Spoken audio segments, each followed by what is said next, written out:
Okay, let's dive into this explainer. If you've ever felt that familiar, awful sinking feeling in your stomach as your bank balance just dwindles down to single digits days before your next payday, I want you to know right now you are not alone. That financial friction you're experiencing, it is incredibly real, and frankly, it's exhausting. Today, we're taking a deep, structured look at the reality of the paycheck-to-paycheck cycle. We're going to unpack exactly why it happens, and more importantly, how we can build a foolproof system to actually escape it. Let's start by pointing out this really stark number, 37%. According to the Federal Reserve's 2022 survey, 37% of adults in the U.S. would genuinely struggle to cover a $400 unexpected expense without having to borrow money or sell something.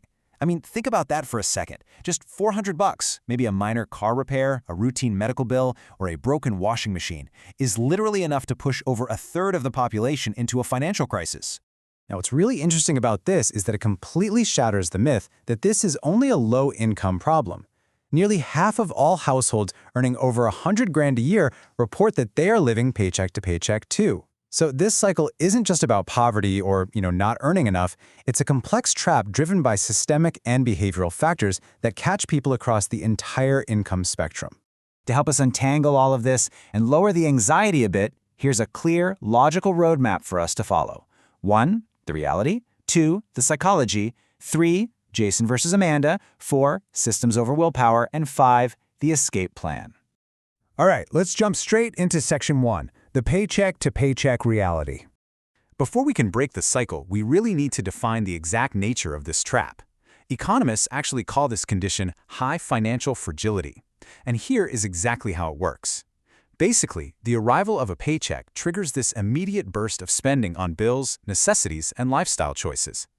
Those expenses just completely consume the money, leaving absolutely zero buffer for emergencies or future goals. So, by the time the next deposit hits, the funds are completely wiped out.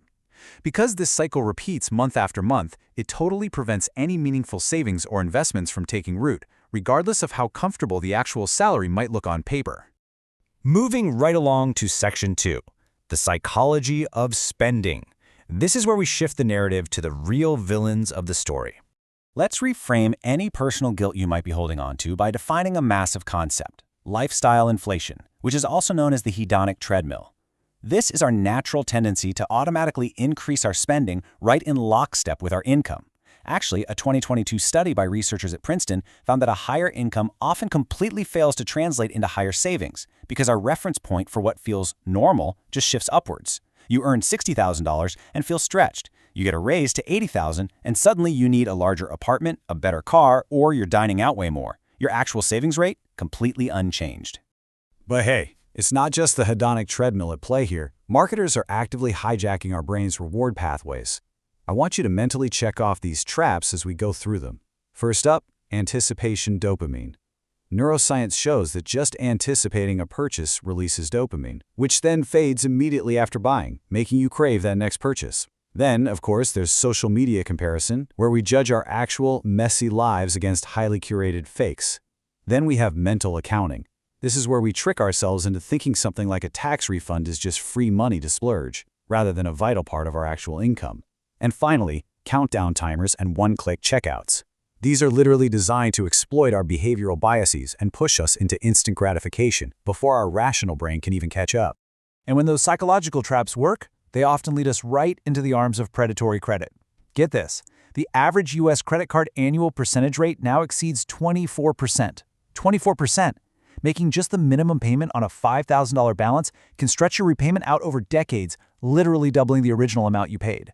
Add in those buy now, pay later products that encourage overspending by breaking purchases into psychologically painless little installments, and honestly, it's no wonder the Consumer Financial Protection Bureau found that these users are highly likely to overdraft and carry revolving debt. It's a rough cycle. Let's move on and see how this builds in Section 3, Jason versus Amanda. We're pivoting our narrative a bit here to make all this abstract math incredibly real. Let's look at two 25-year-olds, Jason and Amanda. They both earn the exact same salary, $55,000. Now, Jason leases a new car for $450 a month, spends $300 a month on food delivery, and carries a $3,000 credit card balance at a punishing 27% APR. He saves absolutely nothing. 5 years later, his net worth is negative. On the flip side, Amanda, on the exact same salary mind you, drives a reliable used car, cooks her meals at home, and automatically saves $250 a month. Plus, she pays her credit card in full every month. After 5 years, she's sitting on a $6,000 emergency fund and an $18,000 investment account.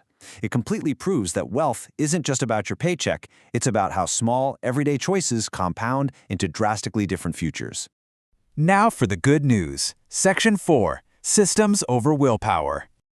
Listen, if Jason's story just stressed you out, take a deep breath. We are going to focus on an empowering approach that completely removes the need for miserable restrictive budgeting.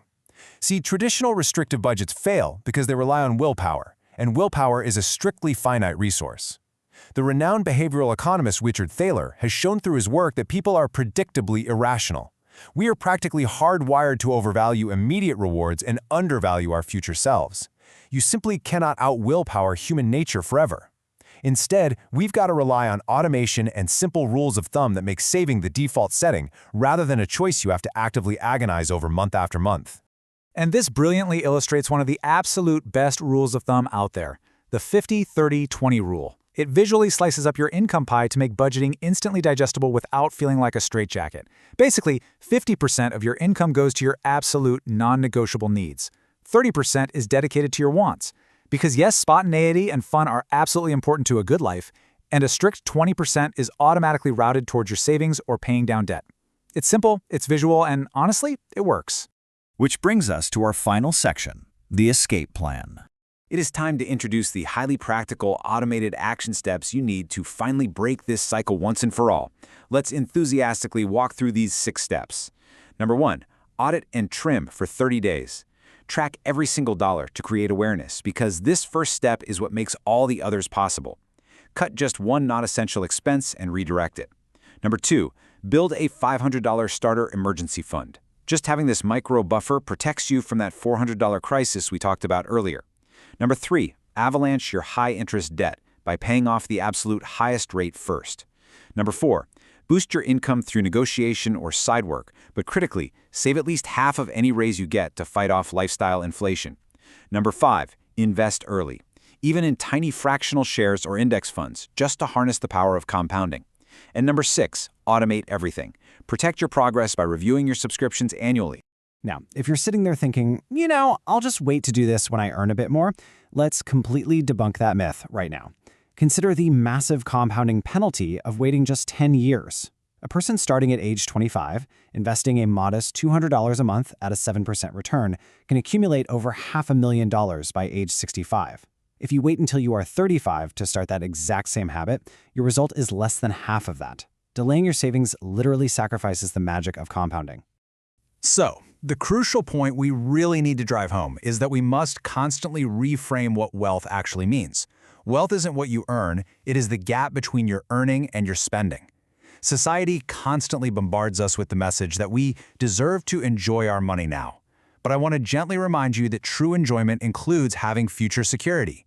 Planning for both your present fun and your future safety is entirely possible when you use intentional, systemic spending. I want to leave you with this really powerful summary of everything we've covered in this explainer today. The compound effect of small, smart decisions is more powerful than any single financial windfall.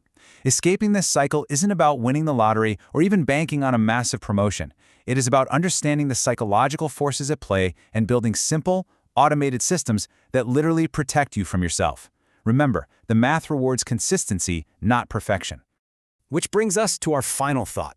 The result of these changes isn't just a larger number in your bank account, it's the ultimate freedom to make choices based on what you truly value in life. So, looking at the systems and steps we've explored today, I want to leave you with this one question, and I want you to really think about it. What will be your first automated step today?